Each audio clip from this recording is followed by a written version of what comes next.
Hello, I'm Fiona, part of the leadership team here with my lovely husband at the back. He's on the tech desk today. So today I have the privilege of starting our whole new series. We've had some great series this year, and this one is called, drum roll, no pressure, Love Compels. Today we're looking into love that heals, but love compels. We're going to be looking over the next few weeks at the journey that Jesus took to the cross. We're going to be looking at the people he met on the way, and we're going to be looking at how his love drew them to him and draws us to him as well.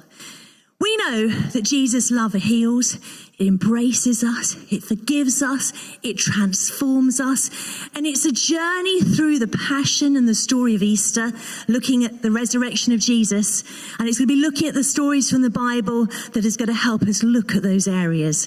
So I started off by looking up, what does compels mean? I sort of know, but it's the Fiona knowledge. I thought I need the dictionary knowledge.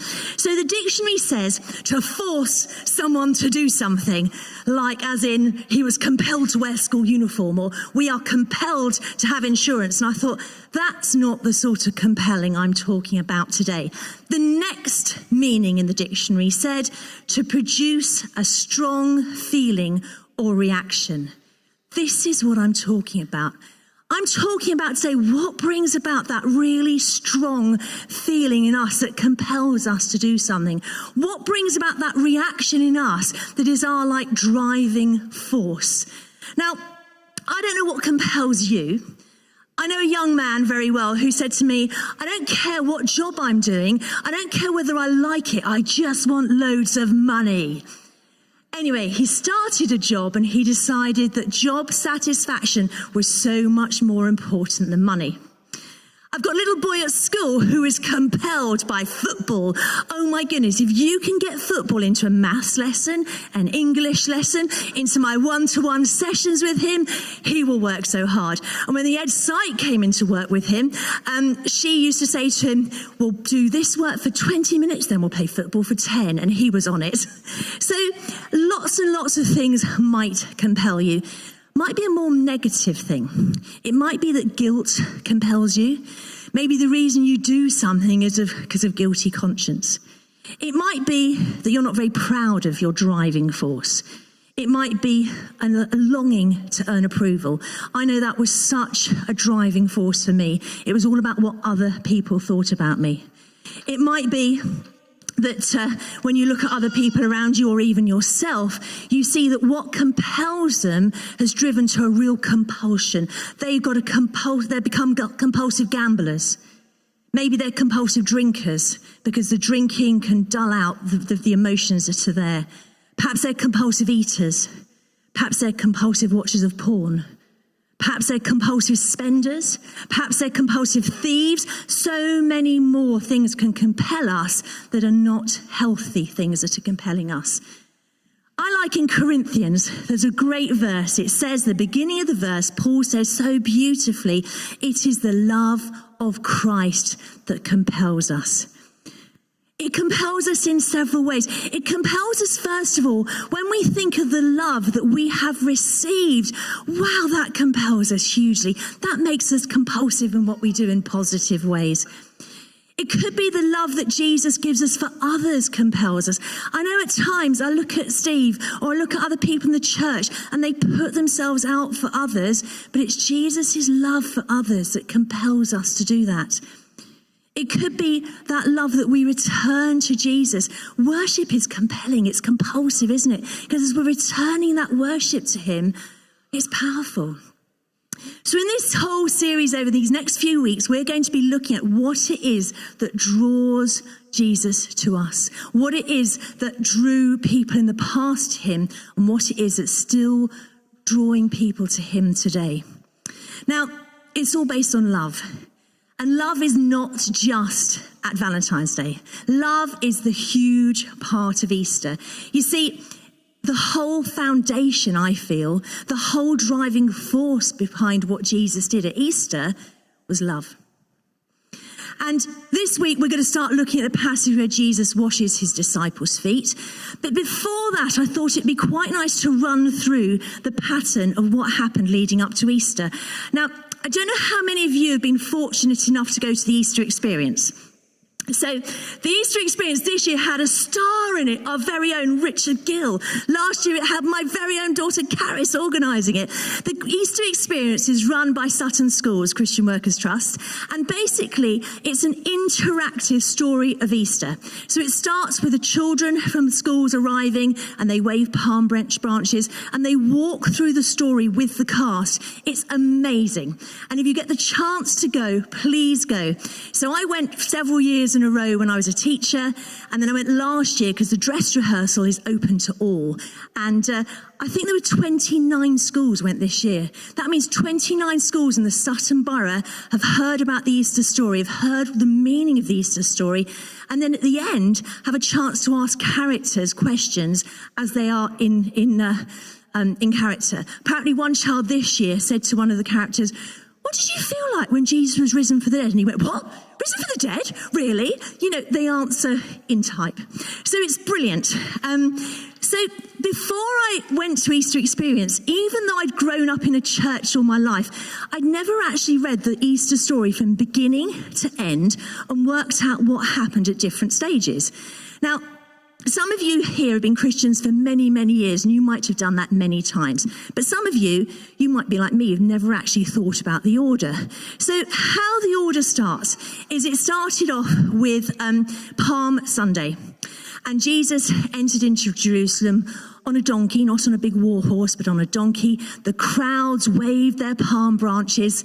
And I know when I was at Easter experience, you have your palm and you wave it. And someone went, "Jesus is coming." Do you know, my heart, it leapt. It was like I felt quite tearful. Even though I knew the character of Jesus was actually Rick, who I've known for 30 years, there was something about that, him being Jesus and him coming was exhilarating.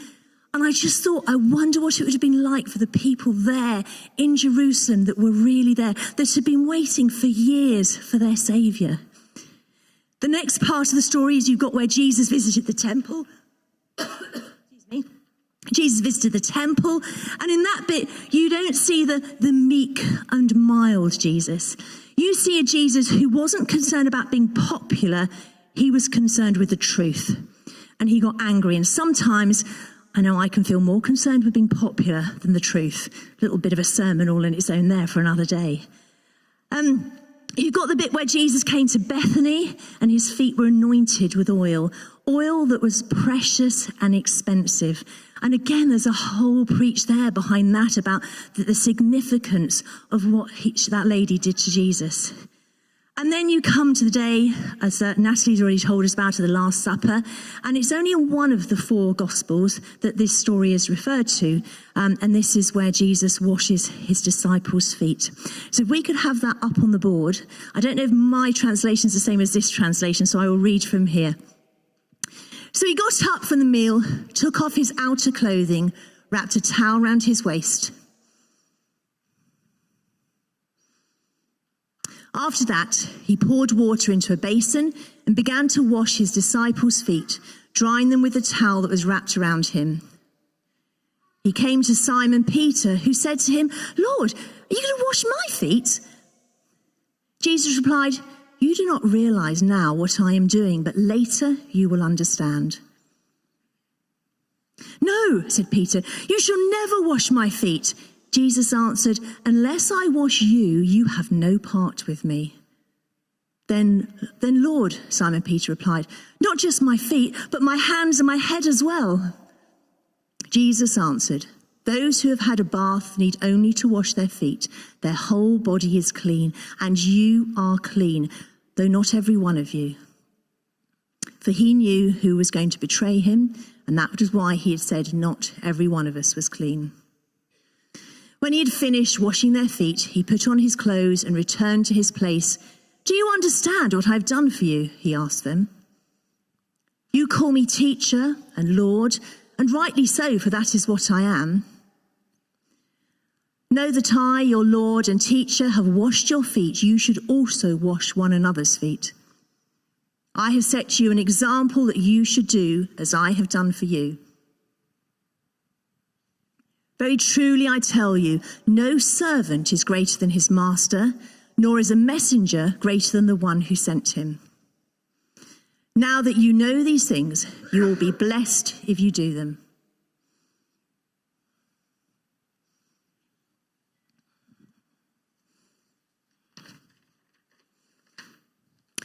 Do you know, Jesus, even in his last hours, showed deep care for those around him.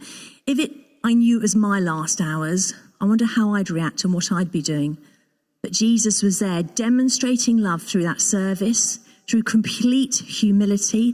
Do you know, to me, this story is so much more than washing feet. I knew a bit about the story, but as I've researched it, I found out even more and more. So traditionally in the Bible, washing is often referred to. Sometimes washing is for hygiene, sometimes washing is for hospitality, and sometimes washing is for ritual. There's lots of rituals to do with washing. So I want to think first of all about the tradition of the land there. It was a hot and a dusty land. There was a real culture of hospitality and respect. And apparently foot washing was very, very common as you arrived in someone's house. It would welcome you as a guest. It would clean your feet as you're a weary traveller after being on those dirty roads. And it would have probably been necessary as well, because often you would recline to eat. So you'd be sort of like half lying down. And you really won't want someone's dusty feet near you as you're about to eat from the table. So it was a bit of a necessity as well. But it was also a real sign of hospitality. So whereas when you arrive in my house, you might have let me take your coat, can I get you a drink, tea, coffee, wine, beer, you know. In those days, it would have been very much, let me wash your feet. And it was a mark of respect as well as welcome. But you probably know this, it was also a social status. Jesus there said about being a servant, because in Jesus' time, it wouldn't have been the person invited you for dinner that would wash your feet. It would be the servants. It would be the lowest. It would be the lowliest, most humble person that would wash the feet. So that's part of the reason why the disciples were a little taken aback, because Jesus wasn't the servant. Why was he washing their feet? And in my mind, that makes it even more poignant. Jesus showed his message through his actions, and he emphasized the importance of that love for his disciples that was selfless. He was willing to become the servant as he washed their feet. And, it was irrespective of his social status. It was irrespective of what his position was. And I think sometimes today, we can judge people according to their status, according to where they think we are. But actually, Jesus was so not like that. This foot washing showed that he was willing to get messy, that he was able to reach and teach and show understanding to those disciples and beyond that as well. And if you think of the disciples, they're a bit of a ragtag group as well. They were fishermen, they were tax collectors, there was all sorts of people there. But Jesus loved them and showed them this honour and respect as he washed their feet. And that, of course, was true during the Holy Week, that week leading up to Easter. But it's also true today. Jesus accepts all of us, anyone, everyone. And so should we. I also see that element of sort of spiritual cleansing here as well, with the feet being washed. So cleansing was so important in Jewish culture. There's lots of examples in the Old Testament to do with cleansing. But here it's a reminder that there's so much more than just the feet being cleansed. You see, there was a spiritual purification that was being referred to there as well. Because we have forgiveness that is possible through Jesus. And I know a lot of you know this already, but it shows that through this redemptive or this saving work, Jesus would set us all free from sin. He would set us all free so we can have that relationship with God. Now, I often teach the kids, or I'm talking to the kids at school, and I explain it sort of simply to them that we have all done things wrong. And normally when you've done things wrong, there'll be a punishment or a response that follows on from that. We need to be forgiven. And of course, we've all done so many things wrong. And even though I try not to, I still carry on doing things wrong. The other day I barked at Steve because I was preparing this. He said, you're going to spend some time. And I was like, well, no, of course I'm not. It's easy for us to respond and not be the way that Jesus wants us to be and the way that we want to be to serve him. But because Jesus took that punishment on the cross, and it was a horrible punishment. I was just talking to my little grandson down here about how it was a really nasty way that Jesus was killed. It was painful. It was the worst death, imaginable. But because of that, we don't have to be punished because he has taken our punishment for us. That redemption, that saving he did, has meant that we can now stand before God blameless. It's almost too big to understand at times, isn't it? That what happened there can make such a difference to me and my relationship with God now. But it's also more than just that standing blameless. It's about healing as well. If we could have the verse up from Isaiah. It says in Isaiah, he was pierced for our transgressions. He was crushed for our iniquities. The punishment that brought us peace was on him.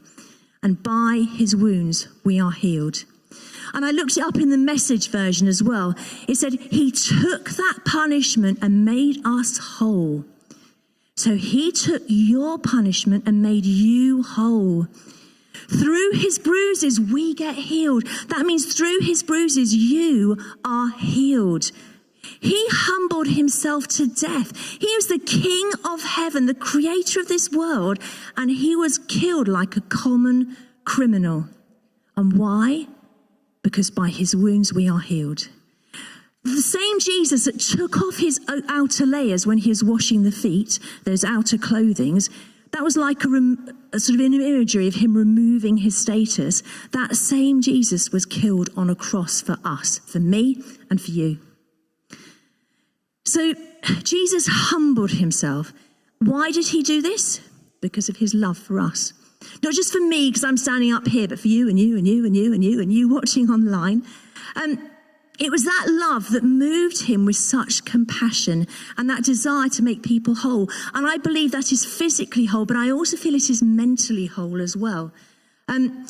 He heals their wounds. He heals our wounds. He healed their physical needs in the Bible. He heals our physical needs today. But he also heals our hearts. He heals our minds.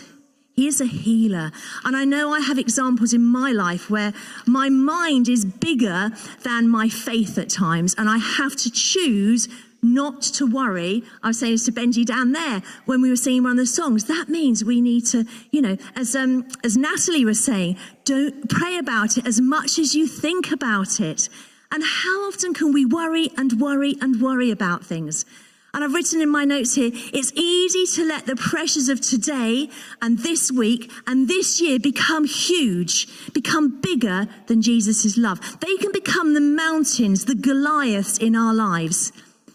And sometimes we need to actually recognize they are there and take a step ourselves. And it could be we declare this verse, by his wounds we are healed. Make it your own. By his wounds I am healed. And when you're stressed or worried, we now need to allow Jesus to reach into our brokenness. Do you know, the worries about yesterday, the fears about the future, and even the worries about now, it can just ruin our lives. We need to be declaring, by his wounds, I am healed, physically and mentally. It will make a difference today. And sometimes we feel it's for someone else. I'm not deserving of that.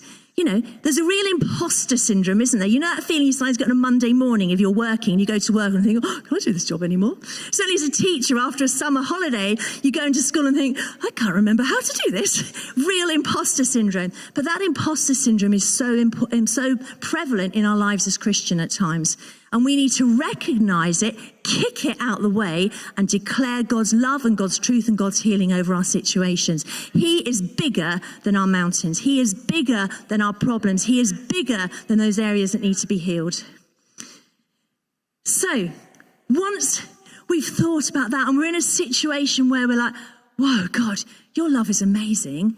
It's compelling me in a whole new way. But then how can we act upon that? So I want to think briefly about acts of service and acts of compassion. You see, we need to step out in that faith. We need to have the courage to actually do that.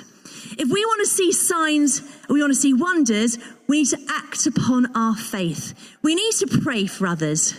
We need to be expecting God to heal other people. We need to actually be expecting that healing physically and mentally. Sometimes we can see mental stress and anxiety is bigger than physical needs. No. But if we don't start stretching out and if we don't start praying, it won't happen. Sometimes it can seem so big that where do we take that first step? We got an old guy that lives across the road from us, John, and he's basically housebound at the moment because his wife is completely housebound. And in fact, as we speak, she's under palliative care. In fact, I'm surprised she's still here today, actually, because last Sunday, at the end of Mother's Day, he came over and was chatting to us. He'd been in tears most of the day. But we've been able to really build a bond with him just with a simple act of taking him in a meal occasionally. So we often do a big roast on a Sunday. It is no hassle at all to do an extra plate and run it over to him. And so we've been doing that for a few months. And when we were over there, quite a while ago, he was telling me about his faith journey, about how they got married at a certain church and he had to be confirmed and baptized. His wife had already been confirmed. And we talked a bit about God and I prayed for them. And then when we were there last Sunday, his wife Anne is really in those last days. And it was a real privilege to sit with her. And Steve and I prayed for her and prayed for John. And then on Tuesday, Steve popped over and he had an amazing conversation with John about prayer. John was basically saying, I do pray, but I feel a bit cheeky when I ask for anything for myself. And we're like, no. Steve was saying, God is your father. He wants you to talk to him about everything. Now, we haven't seen a grand conversion with him, but we have had real seeds of change, of being able to, being compelled by God's love to reach out to that lovely, lovely man. And sometimes, however small our steps, we don't know the difference it is making. I'm lucky. I work in a school with about 50, 60 staff, and as far as I know, there's only 4 of us that are Christians. So I have a real opportunity, and it doesn't need to be heavy. So my friend's partner was having a kidney scan. I said, "Do you want to pray?" And she went, "Oh, yes, please." I said, "Do you want to pray now?" And she went, "Yes." I was a bit like, "Oh my goodness, okay, what am I going to say? What am I going to do?" You want to get the whole gospel into that 30-second prayer so that you're not only talking to God, but you're trying to explain, your faith to her. On other occasions, I say to people, I'm into God and all that sort of thing. Well, I will pray for it if that's okay. You can put it at their level. We've got a great group of friends that we know from when our kids were at school. And so 10 couples, they know we're Christians. Now, they all think it's fine for us. It's not for them. And you could look at me and go, well, she's a failure. She's not converted any of them. No, I don't think that's the case at all. Everyone's on a journey. And actually, we can extend God's love and Jesus' compassion to those people through our acts. We heard one of them was quite poorly recently. So, he had a heart attack. So that is pretty poorly, isn't it? So we'll be able to be letting his wife know we're praying for him. And it might not seem a big thing, but it's a huge thing. And I think people really value it, that we are bothering to include them in our prayers. It values them as a person as well. So it might mean we have to put ourselves out at times. No, it will mean we need to put ourselves out at times.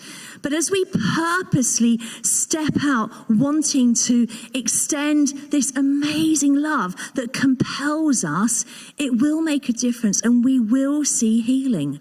I firmly believe that. And if we don't reach out, we're not going to see that healing because we need to be Jesus's hands and feet in our situations. I said before from up here, I'm one of 4 Christians in my school where I work. You might be the only Christian in your workplace. You might be the only Christian in your road. You might be the only Christian in your family. So if you're not going to be the one that's going to speak out, then who else is going to? And I will pray for you makes a big impact on people. In fact, I think it's almost good to ask permission. Are you okay if I pray for you? I do it anyway, but it honors, respects them. And people are looking for community. Steve and I went to our Lodgers dance show a couple of weeks ago at Wimbledon Theatre. She's part of a group called West End Workout. So it's a workout, that's about as far as I'll go, to all the stories and songs from the West End. And as part of this, the 10 groups that all do West End Workout, as part of all their little workouts that we watched, they had a big screen at the back, and it told you a bit about the people that were part of that group. And one of the things that they were saying was, why do you join West End Workout? And some people were for the exercise, the music, but time and time again, people saying it was for the community. It's the fact they are part of a group. They feel they belong to that group. They are supported and encouraged. And people are looking for community. And we are an amazing community here. I love the fact that on Sunday mornings, I'm with you guys and you are family. I love the fact that during the week, for instance, my Ladies Connect group, we got a WhatsApp group and we chat to each other about problems, about things that we're excited about, things that we want people to be listening to and praying for. I love the fact that I know when years ago I had the children, oh my goodness, I had 3 lots of amazing meals provided by my family. And I love the fact that when, people are ill or people are in need, there are family amongst us to help each other. And people that are not in a church are looking for that. So we can be family, we can be community to those around us, and we can really make a difference in our own worlds. So as I draw to an end, I want to remind you, I've made 3 main points here. The first point was, what compels you? And I wonder if we need to reassess what our compulsions are and what compels us. And if we know we have a driving force that is not a God driving force, that is not Jesus compelling us, then let's use today as a chance to change that. It might be that your driving force is acceptance, or the force that really drives you is to get enough money to live. That's an important one, but Jehovah Jireh, he will provide. It might be your driving force is an unhealthy addiction. Do you know, today you can make a difference and you can declare that you are going to stop that, and you can talk to someone else here and ask for their support so that you can have that as you're going forward to help you cope with the new change. So it might be you want to think about what's compelling you. The next point I looked at was how Jesus' love compels us to be healed in our brokenness, in our physical needs as well. And it might be today that actually you are not in a good state, either physically or mentally.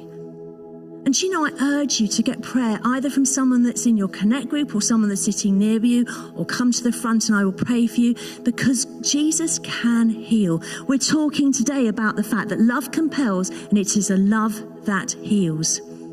If that love is big enough for that man to die on that cross and it transformed my whole life, I know it is big enough that there can be healing as well.